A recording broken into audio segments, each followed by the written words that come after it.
Nesse momento, Pai eterno, aqui está o teu filho, o teu servo, Pai celestial, profeta, Senhor Deus, que tem, Senhor Deus, a missão de entregar tudo aquilo que já tens colocado, Senhor Deus, em seu coração.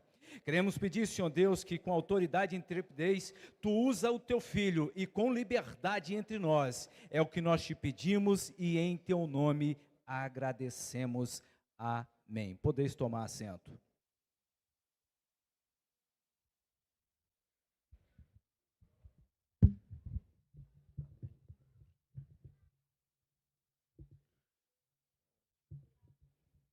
Meus irmãos, a paz do Senhor, glória a Deus.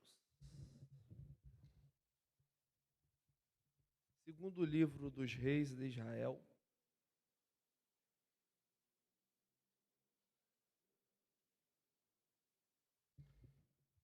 capítulo de número 5.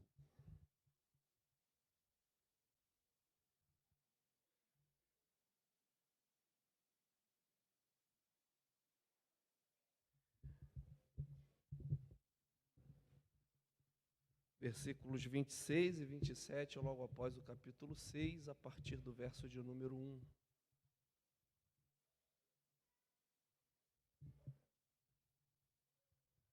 Segundo livro dos reis de Israel, no capítulo de número 5.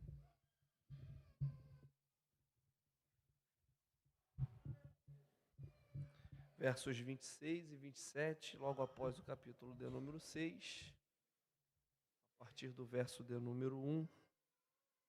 Você encontrou, diga glória a Deus. Eu estarei lendo, peço por favor que você acompanhe a leitura do texto. Diz assim, a palavra de Deus, verso 26. Porém, ele lhe disse, porventura não foi contigo o meu coração, quando aquele homem voltou de sobre o seu carro a encontrar-te? Era isto ocasião para tomares prata e para tomares vestidos e olivais e vinhas e ovelhas e bois e servos e servas? Portanto, a lepra de Naamã se pegará a ti e a tua semente para sempre. Então saiu de diante dele leproso, branco como a neve. E disseram os filhos dos profetas a Eliseu: eis que o lugar em que habitamos diante da tua face nos é estreito. Vamos, pois, até ao Jordão e tomemos de lá cada um de nós uma viga e façamos-nos ali um lugar para habitar ali. E disse ele, ide. E disse um, serve-te de ires com os teus servos. E disse, eu irei. E foi com eles. E chegando eles ao Jordão, cortaram madeira. E sucedeu que, derribando um deles uma viga, o ferro caiu na água. E clamou e disse, ai, meu senhor, porque era emprestado. E disse o homem de Deus, onde caiu, e mostrando-lhe ele o lugar, cortou uma madeira e o lançou ali e fez nadar o ferro. E disse, levanta-o. Então ele estendeu a sua mão e o tomou. Amém? Você pode dizer graças a Deus. Irmãos, é um imenso prazer estar aqui. Eu quero louvar ao Senhor por esta tão grande oportunidade que me é dada e rogar as bênçãos de Deus sobre a vida de cada um dos irmãos, que Deus possa continuar abençoando, que Deus possa continuar vos fazendo progredir, prosperar, sempre avançando em triunfos e em vitórias para a glória do nome do Senhor. e aonde os irmãos colocarem a planta dos vossos pés, que Deus vos dê por herança. Amém? Aqui também parabenizando todos os amados da Almadec, que Deus possa vos fazer crescer e conquistar lugares altos, que sonhos e projetos sejam concretizados e que cada um de vocês possam conquistar, possuir, crescer e avançar para a glória do nome do Senhor Jesus.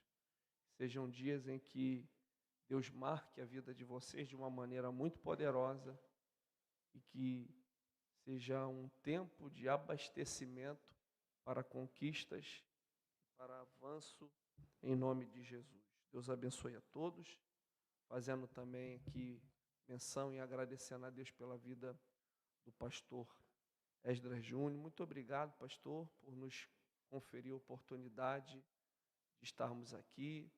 Ao pastor Selmo, toda a diretoria da Almadec, que Deus abençoe a todos e que avancem sempre. Me faço acompanhado da minha esposa, Bruna Graciele, está aqui na frente, sentada, a flor do meu jardim, a minha companheira, minha ajudadora. Eu estou pregando, eu vim de São Paulo pregando, e ela tem me acompanhado, e todo dia, irmãos, a gente tem que ter criatividade para... Vai ter que... Deixa, esse aqui é pequeno. Eu prego aqui. A gente tem que ter criatividade para dizer alguma coisa nova, né? Hoje eu disse, você é a flor do meu jardim. Amanhã eu já vou ter que inventar outra coisa, né, irmão? Não é fácil, não. Se falar repetido, é guerra. Mas aqui está hoje a flor do meu jardim. Deus abençoe. Em nome de Jesus, sua vida, meu amor. Nós temos um filho de 13 anos, irmãos, chamado Natan. E ele não veio, está de férias e ficou com a avó. Né?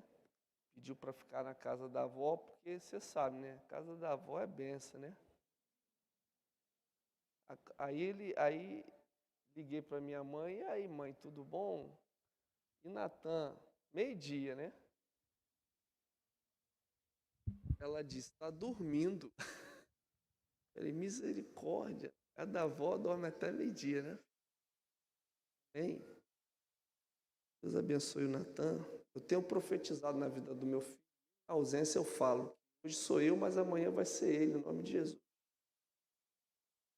Irmãos, Deus tem colocado esse texto em meu coração e a gente fica preocupado com o que nós vamos falar, porque na verdade a mensagem não é nossa, a igreja não é nossa, os jovens não são nossos, aqui tudo é de Deus, não é? E sendo assim, a preocupação é que possamos passar algo que seja de Deus, do coração de Deus, dentro daquilo que esteja na programação dos céus para a nossa vida e para o que Deus tem preparado para este dia. E pensando muito, meditando no texto, orando ao Senhor, pedindo uma orientação para que Ele pudesse me conduzir ao ponto em que falasse ao coração da sua igreja.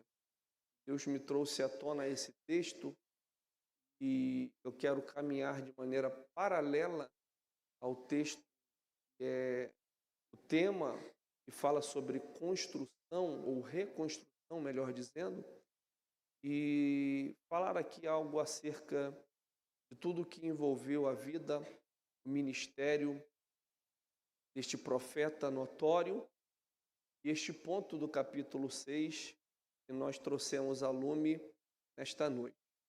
Quando lemos a Bíblia e lemos a história do profeta Eliseu, principalmente no capítulo de número 5, no capítulo de número 6, percebemos que este profeta havia alcançado notoriedade, honra, fama e reconhecimento em seu ministério. Agora, no capítulo 5 e no capítulo de número 6, Eliseu é alguém muito requisitado, alguém de suma importância para todo o reino de Israel. Todos os filhos de Israel almejavam ser como Eliseu o era. Nesse instante, Eliseu presidia a escola de profetas, que havia sido fundada por Samuel e outrora era presidida por Elias. Logo agora, então, Eliseu é o que tem a responsabilidade de guiar aqueles jovens. E os jovens almejavam ser como Eliseu era. Eliseu havia alcançado notoriedade, fama, honrarias. Na verdade, por ocasião da sua enfermidade, quando o rei Joás vai o visitar, diz a Bíblia que ele há de dizer uma expressão que só é repetida por 2 vezes na Bíblia Sagrada, logo nesta ocasião da enfermidade de Eliseu e pelo próprio Eliseu, no momento em que Elias é arrebatado aos céus. Logo o rei diz: meu pai, carros de Israel e os seus cavaleiros. É uma expressão hebraísta que significa quem há de segurar as rédeas espirituais da nação, porque o rei compreendia a importância que Eliseu possuía para a nação de Israel como num todo, visto que Eliseu já havia desempenhado o seu ministério no Reino do Norte e também no Reino do Sul, quando Josafá o conhece. Logo, Eliseu havia alcançado notoriedade, grandeza. O ministério de Eliseu é um ministério reconhecido e todos nós almejamos o reconhecimento em tudo o que nós colocamos as nossas mãos. Nós empreendemos para que possamos ser reconhecidos e valorizados naquilo que fazemos. Eliseu havia alcançado notoriedade, reconhecimento. No capítulo de número 5, logo nós observamos que a fama de Eliseu ela transcende os limites de Israel, chegando até na Síria, quando uma menina, após ter sido levada em cativeiro, está testemunhando a sua senhora acerca do que o profeta Eliseu poderia fazer acerca do marido que era enfermo e leproso. E nós conhecemos a história. Naamã atravessa a fronteira com cartas para que então comparecesse diante do profeta e recebe a sua bênção, recebe a sua cura. Eliseu é alguém notório, Eliseu é alguém famoso, Eliseu é alguém reconhecido, mas nem sempre foi assim na vida deste homem.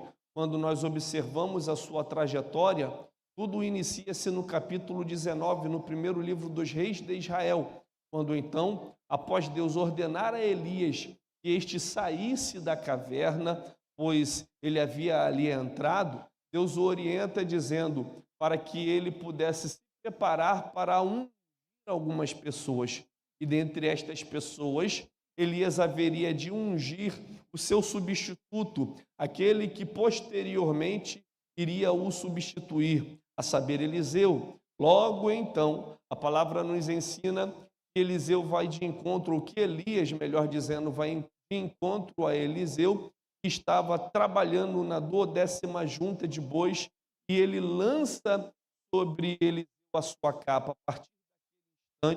A partir daquele momento, Elias, lançando a capa sobre Eliseu, marca a vida de Eliseu, e Eliseu passa a ser o seguidor de Elias. Não aconteceram na vida de Eliseu de uma hora para outra. As coisas não aconteceram na vida de Eliseu em um estalar de dedos ou no tilitar da varinha de condão. Eliseu construiu uma história paulatinamente, subindo degrau por degrau, galgando para que posteriormente pudesse ser o profeta reconhecido que mencionamos anteriormente. Assim sendo, então, o que nos marca, o que marca essa trajetória de transição entre Elias e Eliseu é o momento oportuno, descrito no capítulo de número 2 do 2º livro dos reis de Israel, quando Deus já havia predito que haveria de arrebatar a Elias, e logo então Elias está passando de lugar em lugar, de cidade em cidade, para ele poder organizar a escola de profetas. Ele passa por Gilgal, ele passa por Betel, ele passa por Jericó, e em todos os lugares em que Elias passava, Eliseu o seguia com afinco, a ponto de os filhos dos profetas dizerem a ele: tu bem sabes o que há de acontecer com o seu senhor? E ele dizia: fique quieto. Elias dizia: fica-te aqui. E Eliseu dizia: não, eu vou te seguir, eu não me ausentarei de ti. Ao passarem pelo Jordão, pois a Bíblia nos ensina que Elias tira a sua capa e bate com a capa no Jordão, e o Jordão reconhece quem de fato era Elias e abre-se para Elias passar. Ao passarem pelo Jordão, logo Elias pergunta a Eliseu: o que você deseja de mim? O que você almeja? O que você sonha? O que você projeta? O que você quer que eu te dou ou que eu te dê? Melhor dizendo, Eliseu então, olhando para Elias, diz: ora, eu desejo que o Senhor derrame sobre mim porção dobrada do Espírito que há sobre ti. Elias o diz: ora, dura coisa me pedistes, há de ser que se me vires subindo, receberás, mas se não me vires subindo, não receberás. Logo passa adiante de ambos uma carruagem de fogo, imaginem só a vista de Elias e de Eliseu. E após, a Bíblia nos ensina que Elias é arrebatado por intermédio de um redemoinho. Elias sobe e o que fica de Elias é a sua capa. O final do ministério do profeta Elias é subindo. Ele está subindo arrebatado, mas o início do ministério do profeta Eliseu é se abaixando para pegar a capa que havia caído. O final de Elias é subindo, mas o início de Eliseu é por baixo, é se abaixando para pegar a capa, porque a nossa vida é assim. A nossa vida, ela é feita de uma construção, de modo que nós não começamos grande, nós não começamos altos, nós começamos pequenos, construindo dia após dia uma história com o Senhor. E em todas as esferas da nossa existência, assim é, nós estamos construindo diante dos homens também uma história. Mas o que me chama muito a atenção é que o que diz a Bíblia, no verso de número 7 do capítulo 2, do segundo livro dos reis de Israel, é que ficam do outro lado do Jordão, aproximadamente 50 dos filhos dos profetas, e estão observando atentamente tudo o que havia acontecido. Eles observam que Elias sobe, eles observam que Eliseu se abaixa para pegar a capa, e Eliseu se abaixa para pegar a capa, e agora ele está na responsabilidade de substituir a Elias. Ele se aproxima até a borda do Jordão. Talvez os filhos dos profetas do outro lado estivessem pensando consigo: eu quero ver o que vai ser de Eliseu nesse momento. Eu quero ver o que será de Eliseu nesta hora, porque para atravessar para o outro lado do Jordão, ele contou com a ajuda de Elias, que bateu a sua capa e o Jordão se abriu. Para atravessar para o lado de cá, já não tem mais um Elias que bate com a capa, que tem autoridade, que é reconhecido, que é um profeta. Os filhos dos profetas estão do outro lado, confabulando entre si o que poderia acontecer, sem crer que Deus poderia erguer, levantar ao profeta Eliseu. E quem fica do outro lado nunca vai acreditar nos nossos planos, nos nossos projetos e nos nossos sonhos. Quem fica do outro lado nunca vai aprovar porque eles estão observando o começo, e o começo é difícil, o começo é apertado, o começo é algo escasso, o começo não tem patrocínio, o começo não tem quem vote, o começo não tem quem crê, e se ninguém acredita, quem precisa acreditar é aquele que recebeu a direção, é aquele que recebeu a visão, é aquele que recebeu o chamado. Nós não podemos contar com a fé dos outros, infelizmente é assim. Então, se Deus te deu uma visão, caminha na visão que Deus te deu. Se Deus te deu uma direção, caminha na direção que Deus te deu. Se Deus te mostrou um sonho, caminha no sonho que Deus te deu, porque Deus há de realizar todos os sonhos, todos os projetos. Deus fará coisas extraordinárias em sua vida. Quem olha para o teu começo não tem noção de uma história de vitória que Deus já preparou para você. Quem olha para o seu começo não tem noção do que Deus já tem realizado em sua vida. Eu vim lhe dizer nesta noite o que está escrito no livro do patriarca Jó, no capítulo 8, no verso 7, quando o texto diz: o teu início será pequeno, mas o teu final será sobremaneira grandioso.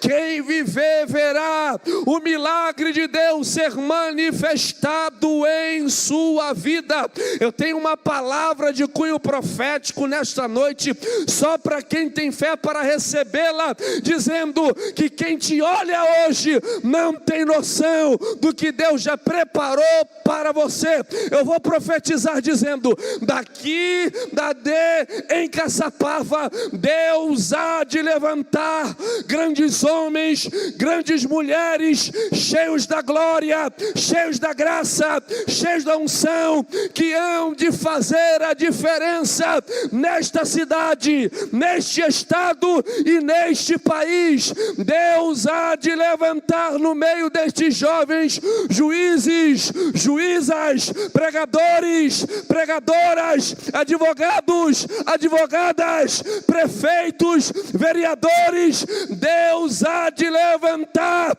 uma geração forte e poderosa. Quem olha agora não tem noção do que Deus está construindo no meio da sua igreja. E os filhos dos profetas estão olhando, e Eliseu abaixa, pega a capa, olha para o céu e diz: aonde está o Deus de Elias? Bate com a capa no Jordão, e este se abre para Eliseu passar. Só que Eliseu não carrega um espírito revanchista. Eliseu irá presidir a escola de profetas. Então, até quem não acreditou será abençoado pela unção que foi derramada sobre a vida de Eliseu. Eu venho liberar essa palavra para a sua vida. Quem não colaborou será um daqueles que você há de estender a mão e ajudar. Você pode profetizar isso na vida de alguém. Diga para alguém que está ao seu lado, diga: você vai abençoar muita gente. Muitas pessoas serão abençoadas por aquilo que Deus vai derramar sobre a sua vida. Muitas pessoas serão abençoadas por aquilo que Deus vai derramar sobre a sua casa. Muitas pessoas serão abençoadas por aquilo que Deus vai derramar sobre você. A graça que Deus há de derramar sobre a vida ou sobre a sua vida há de abençoar muitas pessoas para a glória do nome do Senhor. Você vai levantar muita gente, você vai patrocinar muita gente, você vai ajudar muita gente, você vai erguer muita gente, porque a unção que Deus reparte com você não é uma unção, aleluia, só para você, é uma unção para você compartilhar com as outras pessoas aquilo que Deus tem, aleluia, entregado para a sua vida. Te prepara, porque Deus vai te usar com poder e autoridade nesta terra para abençoar muita gente, muitas pessoas. E assim começa a trajetória do profeta Eliseu. Diz a Bíblia, no capítulo de número 5, que Naamã comparece diante dele, e ao comparecer diante dele enfermo, após a orientação do profeta, mergulhando Naamã 7 vezes no rio Jordão, recebe a sua cura, apresenta-se novamente a Eliseu com algumas dádivas, com alguns presentes. Era de praxe, todas as vezes que alguém comparecia diante de um profeta de Deus, comparecia com uma oferta, com um presente. Os irmãos lembram de Saul, que perdeu as jumentas do pai, está procurando. O seu servo está dizendo: aqui nessa região tem um vidente, um profeta. Ele diz: como eu vou comparecer diante do vidente, diante do profeta, sem uma oferta? Ele diz: não, tem uma oferta aqui para apresentar diante dele. Então era de praxe. Logo Eliseu nega as dádivas de Naamã, que regressa para a sua terra. Geazi observa atentamente tudo que acontece e, percebendo a negativa de Eliseu, vai atrás de Naamã e o encontra, persuadindo a Naamã com mentiras e dizendo que o profeta havia mudado de ideia. Logo então a Bíblia nos ensina que logo parte daquilo que havia sido preparado para Eliseu é entregue para Geazi, que regressa e comparece diante de Eliseu. E é o versículo que nós trouxemos a lume nesta noite, quando fala de um decreto, ou de um decreto que o Senhor está dando por intermédio da vida de Eliseu a Geazi, dizendo: ora, você trouxe ouro, prata, vinhas, e não era para você tocar. E logo então a lepra que outrora se apegou a Naamã tomará posse de você. E a Bíblia nos ensina que Geazi sai leproso diante da escola de profetas em que Eliseu presidia. Final do capítulo 5 marca a saída de Geazi leproso. O início do capítulo 6 fala sobre a visão em que os filhos dos profetas alcançam de ampliar, de construir um lugar maior para habitarem. É interessante porque esta visão só passa a acontecer após a partida de Geazi.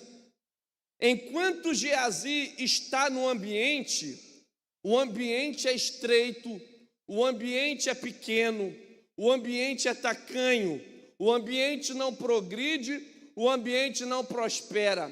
Após a partida de Geazi, os filhos dos profetas passam a ter a compreensão de que o lugar em que habitavam era um lugar estreito, um lugar pequeno, que necessitava de ser ampliado. Eles comparecem diante do profeta Eliseu e o abordam, apresentando uma ideia de construir um lugar, de ampliar o lugar, de desenvolver um lugar maior, para melhor compreensão na escola de profetas, para melhor proveito dos filhos dos profetas. Porém, esta compreensão de crescimento só passa a acontecer após a partida de Geazi. Geazi representa o bloqueio do crescimento. Geazi é uma pessoa, e existem pessoas que têm o poder de bloquear o ambiente, de fazer com que o ambiente não venha progredir e nem tampouco avançar, que não permite o avanço do ambiente. Existem pessoas tóxicas, existem amizades tóxicas, existem alianças tóxicas que a todo tempo nos impedem de progredir, de avançar, de prosperar, de crescer e de viver o melhor de Deus nesta terra. A presença de Geazi no ambiente da escola de profetas não permite que o ambiente cresça, que os filhos dos profetas venham se desenvolver. Enquanto Geazi estiver no ambiente, o ambiente não crescerá. Para o crescimento, para o avanço, para o progresso, nós teremos que permitir a partida de Geazi. Existem amizades que não nos impulsionam para a adoração, para a comunhão e para o serviço de Deus, na obra de Deus e na casa de Deus. Existem amizades que nos puxam para baixo, que não nos deixam crescer espiritualmente. Se nós falamos em oração, para ele oração é algo retrógrado. Ele não acredita, ele é frustrado em suas experiências, ele não progride e não deixa ninguém progredir. O espírito de Geazi precisa sair de nosso meio, porque enquanto houver o espírito de Geazi, o ambiente não crescerá. Há em nosso meio, infelizmente, pessoas que não acreditam no crescimento e na evolução, que não acreditam no progresso. Eles dizem: não entrem ou não invistam neste negócio, porque você não vai dar certo. Eu tenho experiência nesta área. Não casem, porque eu casei e eu me frustrei, e você vai se frustrar também. E a todo tempo eles estão nos mostrando um caminho, um avesso à vontade de Deus. Deus me trouxe aqui nesta noite para pregar e profetizar a esta geração, dizendo que para crescermos será necessário quebrarmos algumas alianças malditas que não nos permitem avançar na presença de Deus. Não, eles não nos puxam para cima, antes nos prendem embaixo. Eu venho dizer um conselho de Deus para alguém que quer servir e crescer diante da presença do Senhor. Ande com gente que gosta de ler a Bíblia, ande com gente que gosta de orar, ande com gente que gosta de estar na escola bíblica dominical, ande com gente que gosta de jejuar, ande com gente que respeita a autoridade constituída, ande com gente que respeita pai, respeita a mãe, respeita o líder, respeita o patrão. Ande com gente que pensa alinhado com aquilo que você pensa, alinhado com aquilo que você sonha, alinhado com aquilo que você almeja. Aleluia! Ande com gente que quer crescer, que quer avançar, que quer progredir. Talvez Deus não te dê dinheiro, mas Deus me trouxe aqui para te dizer que vai colocar jovem do teu lado, cheio da graça, cheio da unção, cheio do Espírito, e vai fazer você crescer. Olhe para esse crente que está do seu lado em nome de Jesus, e se não fere a liturgia do seu culto, diga para ele, diga para ela: ande comigo que você vai se dar bem.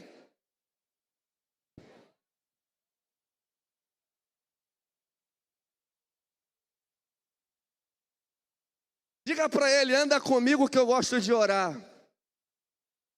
Diga: anda comigo que eu gosto de ler a Bíblia.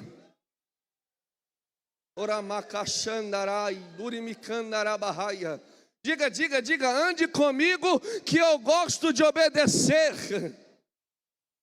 Eu nunca vi alguém crescer debaixo de desobediência. Eliseu cresceu debaixo da autoridade de Elias. Eliseu avançou debaixo da autoridade de Elias. O guarda-chuva da autoridade Deus colocou na mão de Elias. Depois passou para Eliseu. Eu nunca vi gente se dar bem no casamento desobedecendo pai, desobedecendo mãe. Eu nunca vi alguém prosperar desobedecendo líder, rebelde. Espírito de rebeldia não vai avançar no nosso meio, porque Deus vai colocar em nosso meio gente com coração limpo para adorar a Deus. Só para lembrar, pega na mão desse crente e diga: anda comigo que você vai crescer. Aleluia. Aleluia. Aleluia. Enquanto Geazi está no ambiente, o ambiente não cresce. Geazi é uma pessoa. Existem pessoas tóxicas que nos impedem de crescer. Mas Geazi pode representar uma atitude. Geazi pode representar. Geazi pode representar algo que nos impede de avançar diante da presença de Deus, diante dos nossos projetos. Para crescer, precisa deixar Geazi partir. E Geazi vai embora. Após a partida de Geazi, os filhos dos profetas se reúnem e dizem a Eliseu: nós estamos em um lugar muito estreito e queremos avançar. Queremos crescer. A ideia do crescimento é construir. Construir em um lugar à borda ou à beira do Jordão. E para construir, a ideia apresentada, o plano, o projeto Eliseu é: ora, nós apresentamos diante do Senhor, profeta, o projeto está aqui, ó. Consiste em que cada um de nós haverá de cortar uma viga e levar à beira do Jordão.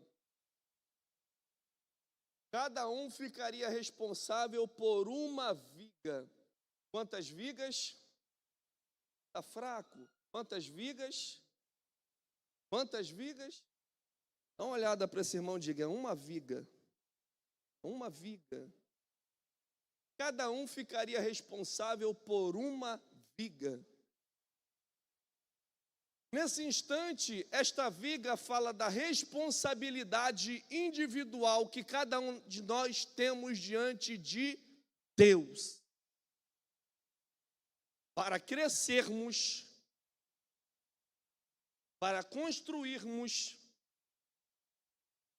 precisaremos cortar pelo menos uma viga. Essa viga aqui é a responsabilidade de cada um dos filhos dos profetas. Para crescer, precisa cortar viga. É a responsabilidade individual que cada um de nós temos diante de Deus. Cortar uma viga. O problema é que muitas vezes nós queremos lançar as nossas responsabilidades no ombro de outras pessoas. A viga que é para me cortar, a viga que é para me levar, eu quero que outro corte, que outro leve. Não haverá crescimento se não houver empenho individual em cortar a viga. Comprometimento com o Senhor. No meio da pandemia, pastor Selmo, eu sou pastor auxiliar na ADVEC em Cabo Sul, em Nova Iguaçu, e a igreja fechou, a gente não podia fazer nada, e o pastor deu orientação para que nós fizéssemos uma escala e ficássemos na igreja e pudéssemos prestar alguma assistência, até mesmo no que tange às necessidades pessoais das pessoas, de alimentação. Recebemos algumas doações e fizemos algumas cestas básicas, e ali a gente ficou trabalhando, a igreja fechada, a porta aberta, mas sem culto. E no meio disso tudo eu recebi um telefonema de uma senhora, eu não sou pastor da igreja, mas ela disse: pastor, eu estou chateada com os pastores, porque ninguém veio na minha casa orar. E eu falei: irmã, nós estamos atravessando um período histórico, e a gente não pode orar na casa das pessoas, porque a gente passa a correr um grande risco de levar o vírus e de trazer o vírus. Eu posso chegar e contaminar a senhora, ou eu posso chegar e a senhora me contaminar, ou contaminar algum dos pastores que for visitar e orar pela senhora. Ela disse: não, mas pastor que é pastor tem que vir na casa dos irmãos e orar. Eu falei: mas não pode. Se a senhora quiser, eu oro pelo telefone. Ela disse: oração pelo telefone não tem poder. Oração poderosa é a oração presencial. E eu falei para ela: a senhora está orando? Ela disse: não. Eu falei: por que a senhora não ora? E ela ficou chateada, desligou o telefone. Eu fiquei pensando, tem gente que não ora e quer que você ora. Ele não carrega a viga dele e quer que você carregue a viga para ele. Pega na mão desse crente aí e diga assim para ele: se ninguém orou, ora você. Se ninguém visitou, visita você. Se ninguém fez, faça você. Mas carrega a sua viga em nome de Jesus. A responsabilidade dos filhos dos profetas era cada um carregar uma viga. E eles estão empenhados neste trabalho e nesta construção.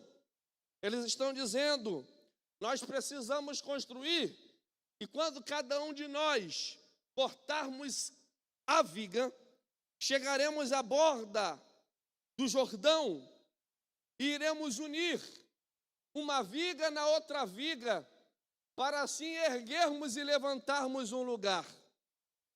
Logo eu passo a compreender que a viga, ela traz esta conotação individual, mas quando colocada à borda do Jordão, unindo uma viga em outra viga, fala da unidade do reino de Deus, porque no reino de Deus ninguém faz nada sozinho.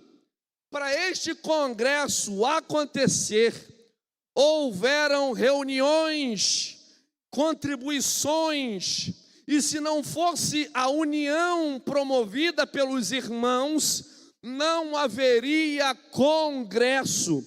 O MADEC 2023 haveria sido cancelada, porque no reino de Deus é assim, funciona com uma viga encostando na outra viga, que encosta na outra viga para erguer e levantar o lugar. É assim na casa de Deus, é assim na obra do Senhor. Todos nós representamos uma viga na casa de Deus, e todos nós possuímos uma importância na casa de Deus.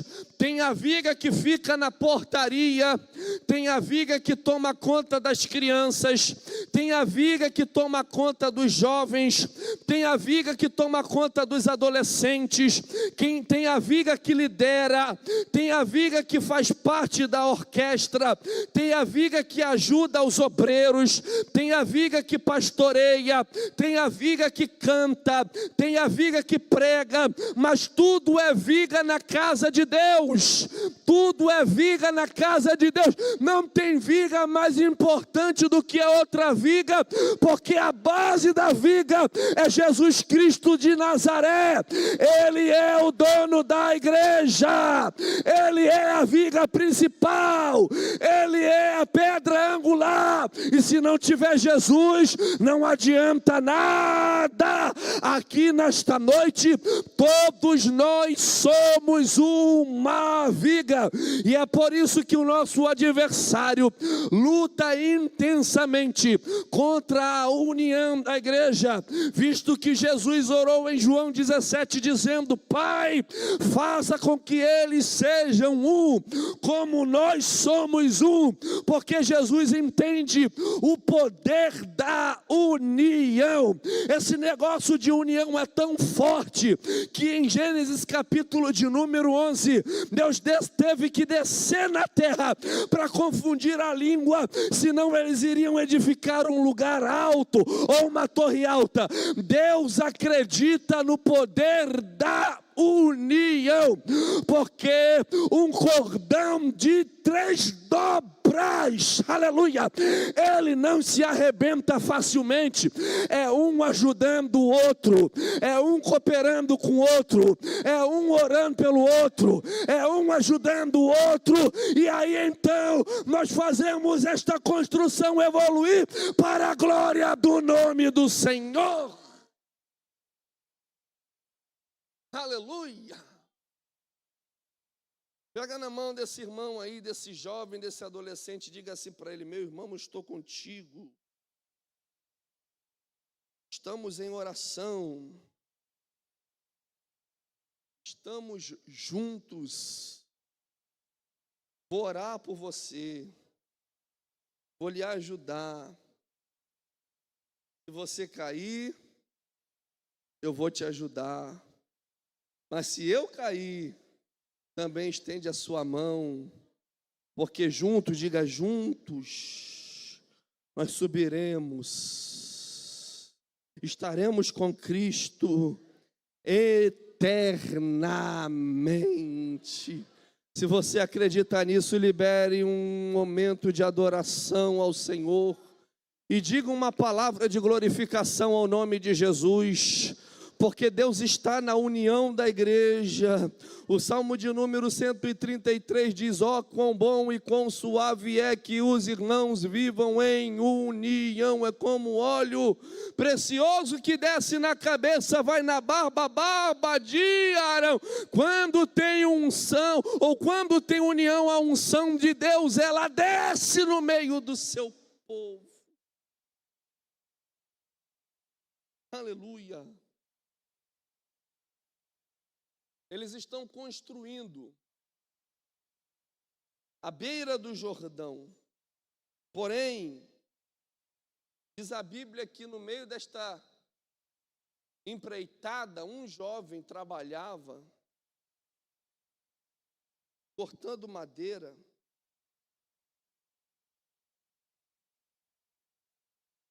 De repentemente, nesse movimento de cortar madeira, cortar a viga, o ferro, a ferramenta se solta do cabo e cai no Jordão.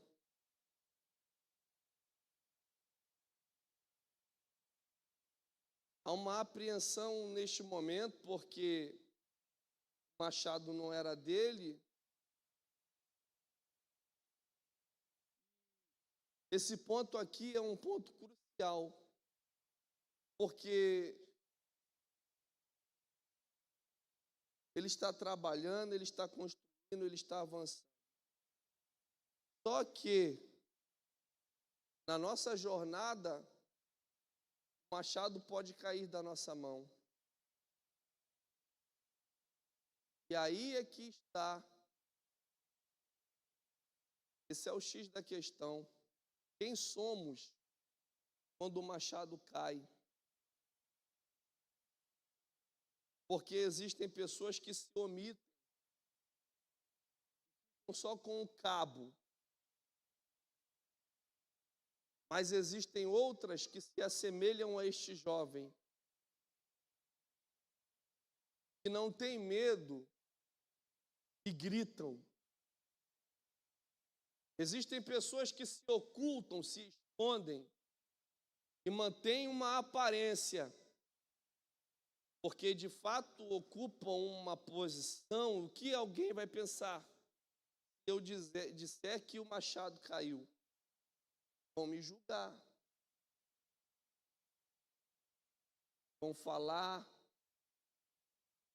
Só que esse jovem aqui, ele não se omite. Está trabalhando, o ferro do machado cai no Jordão. Quando cai, irmãos, ele não se esconde, ele grita. Deus me trouxe aqui nesta noite para dizer que ainda dá tempo de nós gritarmos pelo machado que caiu no Jordão. Deus tem nos dado nesta noite oportunidade para gritarmos, porque existem situações que só mudam na nossa vida na base do grito que damos. Aquele moço poderia se omitir, se esconder, se infiltrar no meio dos que trabalhavam, fingir que estava ajudando, só com o cabo na mão, mas ele resolve tomar a responsabilidade para si e grita. Sem medo do que poderiam pensar dele, ele grita. Sem medo dos pré-julgamentos, ele grita. Porque ele tem o desejo que Deus possa reconstruir algo em sua vida. Não está perdido. O grito pode mudar a história da sua casa. O grito pode mudar a história da sua família.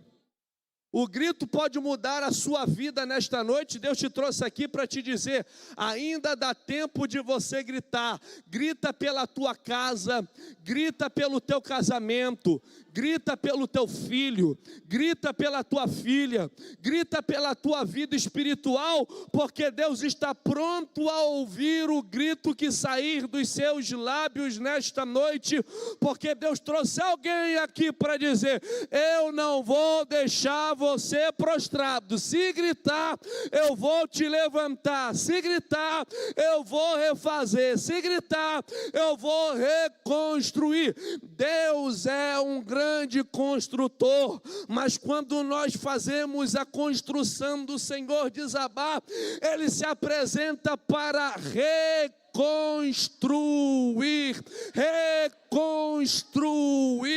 Quem diz que não tem jeito para os demônios e para o inferno, e nem tampouco para Satanás. Para a minha vida tem jeito, para a sua vida tem jeito, para a sua casa tem solução, para a sua vida tem solução. O que eu faço, pastor? Grita nesta noite, porque Deus está pronto a te ouvir. Ele grita, e ele grita para a pessoa certa, porque você não pode compartilhar os seus problemas para quem não tem condições de resolvê-los. Grita para quem tem condições de te ajudar, grita para quem tem condições de te levantar. Grita para quem tem experiência para te aconselhar. Grita, mas grita para a pessoa certa. E ele grita. O profeta se apresenta, porque o interessante disso tudo é que no momento em que eles planejam ir até a beira do Jordão, eles pedem autorização a Eliseu. Eliseu os libera, eles estão debaixo da bênção do envio. Mas agora alguém olha para Eliseu e diz: o Senhor pode ir conosco? Que Eliseu diz: eu irei. E aqui, Eliseu é a representatividade da presença do Senhor. É como se os filhos dos profetas estivessem dizendo: nós temos a inteligência, mas o Senhor, com a sua presença, vai exceder toda a minha inteligência. Nós temos a força, mas sem a tua presença não dá, porque o que vai fazer diferença em nossa caminhada é a presença de Deus. Se não tem presença, não adianta nada. Pode falar bem, pode cantar bem, pode agir bem, pode ter a ciência e a sabedoria, mas o que muda a história, o que transforma a situação é a presença de Deus. Se Deus estiver presente, o milagre acontece. Eu vim liberar esta palavra: a presença de Deus fará diferença em sua vida.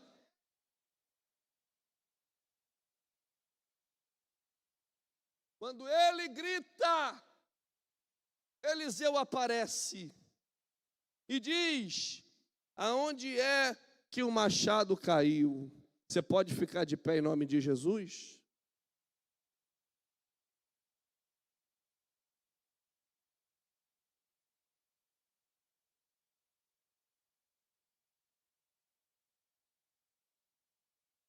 Menina aponta: foi aqui.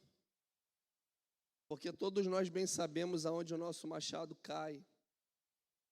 Cada um de nós sabemos aonde Deus precisa nos tratar, aonde Deus precisa reconstruir, o que Deus precisa reconstruir. Ele aponta: foi aqui. Porque Deus conhece todas as nossas verdades e todas as nossas mentiras, todas as nossas mentiras e todas as nossas verdades. Não adianta camuflar, maquiar diante de Deus, Ele conhece. E aquele menino aponta corajosamente: foi aqui. Só há reconstrução quando há verdade.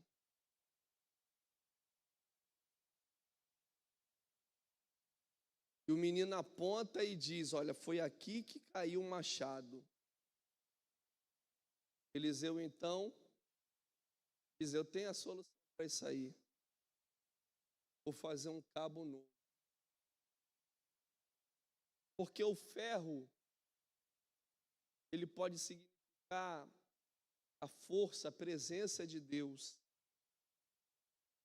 Você que já trabalhou com ferramenta pesada, você sabe que você coloca o cabo no ferro, na ferramenta, o que dá sustentabilidade entre o cabo e a ferramenta é uma madeira um pouco pequena que a gente chama de cunha, que a gente coloca entre o cabo e a ferramenta e martela, bate, e ela faz com que o ferro fique preso, fixado.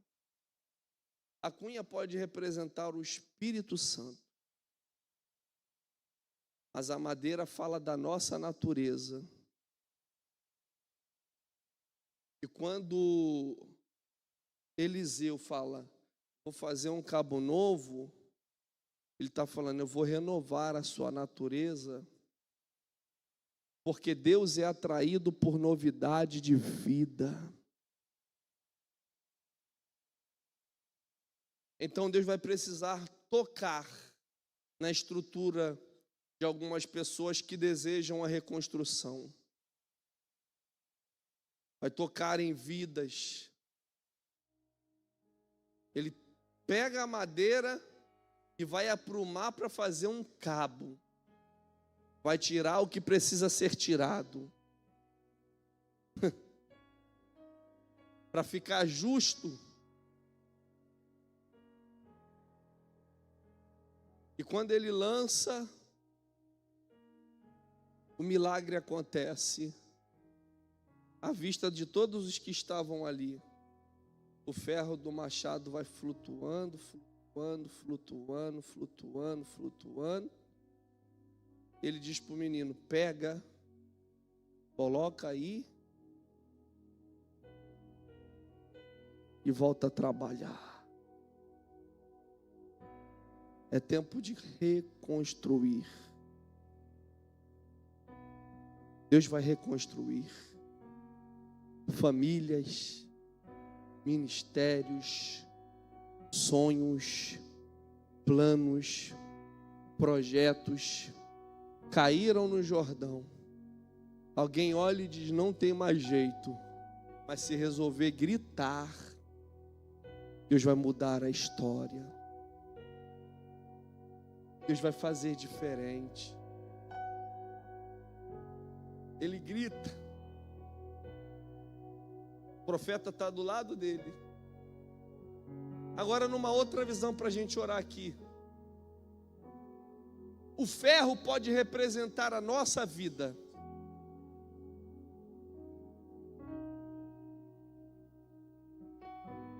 Caída nas águas do Rio Jordão. Águas turvas, barrentas, o fundo argiloso, o que cai no Jordão não dá mais para ver. Alguém olha e diz: já era, se perdeu e acabou. Não tem jeito e não tem solução, porque caiu e está encoberto. Só que Eliseu agora diz: olha, vamos colocar aí uma madeira. E se o ferro nessa visão pode representar a nossa vida, a madeira pode representar a cruz de Cristo. Jesus morreu na cruz do Calvário, mas ao terceiro dia ressuscitou.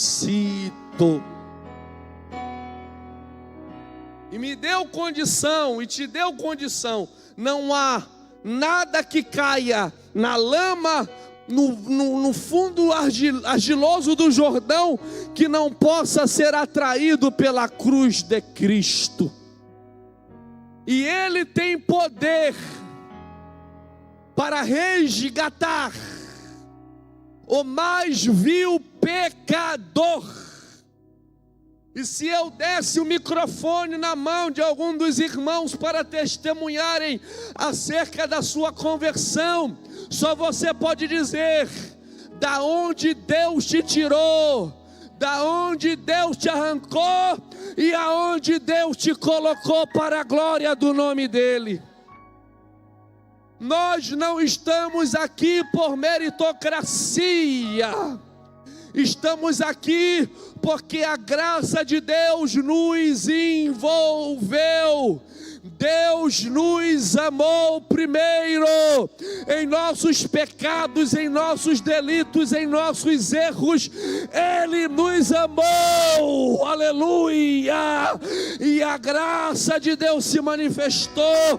Aonde abundou o pecado, superabundou a graça de Deus. Não há quem pregue por merecimento, não há quem cante por merecimento.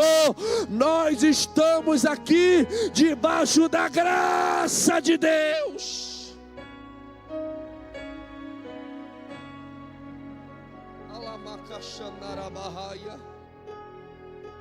E esse amor te envolve nesta noite.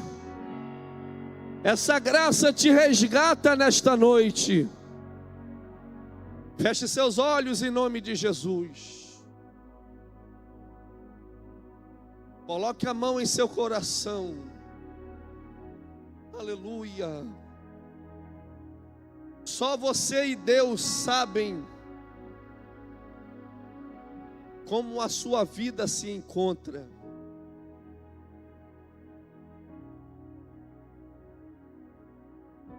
Como está o teu momento com Deus. De coisas que caíram no Jordão e para você não tem mais jeito. Mas o Espírito do Senhor te trouxe a este lugar para ministrar sobre a sua vida e para te dizer que não há nada que Ele não possa refazer. Não há nada que Ele não possa mudar.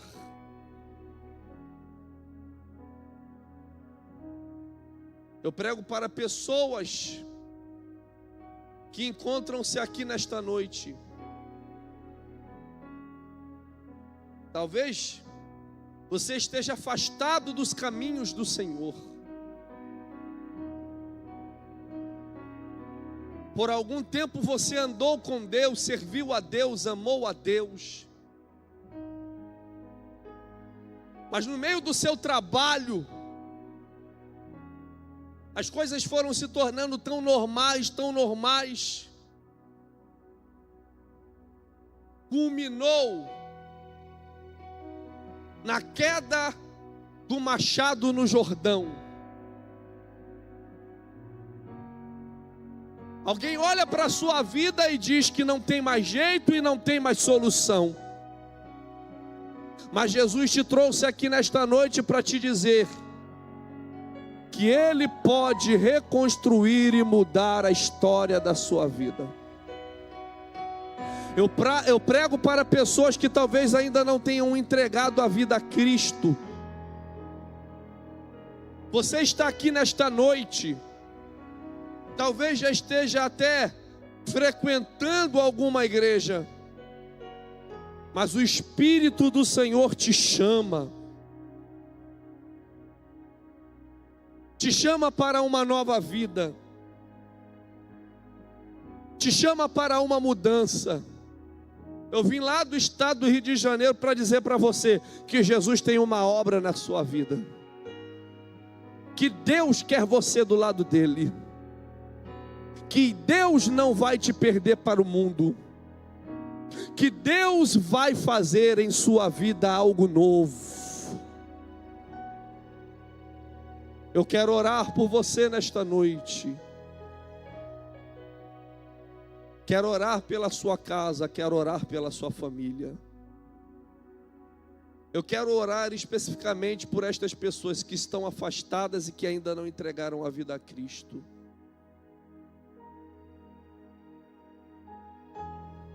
Esse momento é um momento de intercessão. Talvez você esteja aqui pensando em situações que em sua visão são insolúveis, mas Deus te trouxe aqui para te dizer: eu tenho solução, eu posso mudar.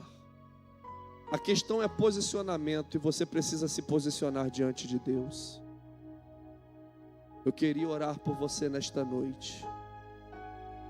Se você está aqui, encontra-se afastado dos caminhos do Senhor, ainda não entregou a sua vida a Cristo e deseja uma mudança, restauração, milagre de Deus, eu quero orar por você que deseja se voltar para Deus nesta noite, que deseja se reconciliar com o Senhor. Pastor, eu desejo entregar minha vida a Cristo, eu quero voltar para o caminho do Senhor. Como é que eu faço? É simples. Daí aonde você está, você vai dar um sinal com a sua mão, eu vou orar pela sua vida. Daí mesmo onde você está, você vai levantar a sua mão e eu vou clamar a Deus por você. Alguém que deseja entregar a sua vida a Cristo, alguém que deseja reconciliar-se com o Senhor, voltar para o caminho de onde jamais você deveria ter saído. Em nome de Jesus, se há, dá um sinal forte com a sua mão assim, eu vou orar por você. Pastor, eu tenho certeza, Deus vai mudar a história da minha vida, vai mudar. Pastor, Deus vai fazer coisas novas, vai fazer. Mas você precisa compreender que sem Jesus em sua vida você não vai conseguir. Feche seus olhos, por favor, irmãos. Se você está aqui, deseja vir aqui na frente, mas não sente forças, peça ajuda. Você deseja entregar a sua vida a alguém, peça ajuda a alguém que está ao seu lado. Você quer voltar, entregar a sua vida a Jesus, em nome do Senhor Jesus. As cadeias que te prendiam já não te prendem mais. Você é livre para decidir o melhor de Deus por você.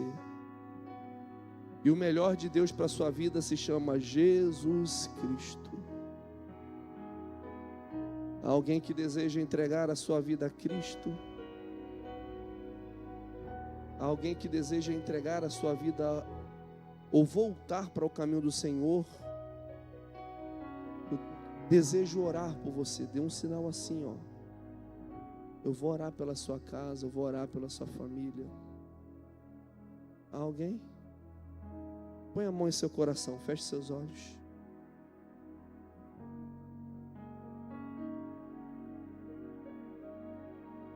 Cada um de nós, em alguma área, precisamos que Deus possa reconstruir algo.